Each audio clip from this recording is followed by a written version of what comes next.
বেশি দিন আগের কথা নয়, ওয়ানডে বিশ্বকাপেই মুখোমুখি হয়েছিল বাংলাদেশ ও নেদারল্যান্ডস, কিন্তু সেখানেই ঘটে বড় অঘটন। 50 ওভারের ম্যাচে চরম বাস্তবতার সম্মুখীন হয় বাংলাদেশ। নেদারল্যান্ডসের বিপক্ষে হারের স্বাদ নিয়ে সেদিন মাঠ ছাড়তে হয় সাকিব আল হাসানের দলকে।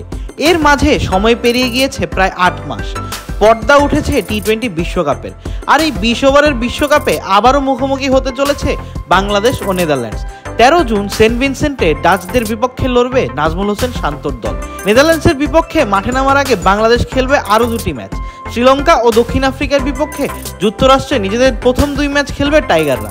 এছাড়া গ্রুপ পর্বে নিজেদের শেষ ম্যাচে নেপালের বিপক্ষে লড়বে বাংলাদেশ। বিশ্বকাপের এই গ্রুপকে বলা হচ্ছে গ্রুপ অফ ডেথ। তাই বাংলাদেশকে যদি সুপার 8-এ যেতেও হয় তাহলে জিততে হবে অন্তত 3টি ম্যাচ। তবে সাকিব শান্তদের শেষ 8-এ ওঠার সমীকরণকে কঠিন করতে চায় নেদারল্যান্ডস। দলটির অধিনায়ক স্কট এডওয়ার্ডস জানিয়েছেন ডাচরা সুপার 8-এ ওঠার জন্য লড়বে।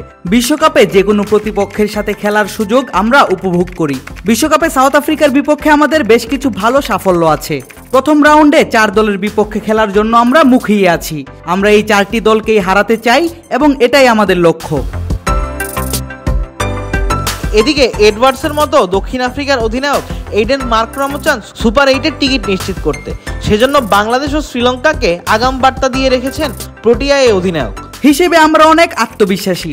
অবশ্যই এটা বিশ্বকাপ, সব দলই এখানে জিততে আসে, আমরাও এসেছি। তবে আমরা যদি ফর্মে থাকি এবং নিজেদের সেরাটা দিয়ে খেলতে পারি তাহলে নিজেদের দিনে যে কাউকে হারিয়ে দিতে পারি।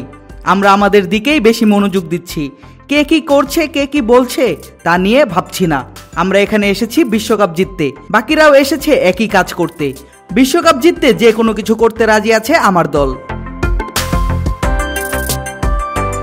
নেদারল্যান্ডসের বিপক্ষে বাংলাদেশ এখন পর্যন্ত ম্যাচ খেলেছে 3টি, এর মধ্যে একটিতে হেরেছে, তা 2012 সালে। 13 জুন সেন্ট ভিনসেন্টে এখন দেখার বিষয় চতুর্থবারের দেখায় 2 দলের মধ্যে কে হাসবে শেষ হাসি। আবিদ মোহাম্মদ, ক্রিক ফ্রেন্সি।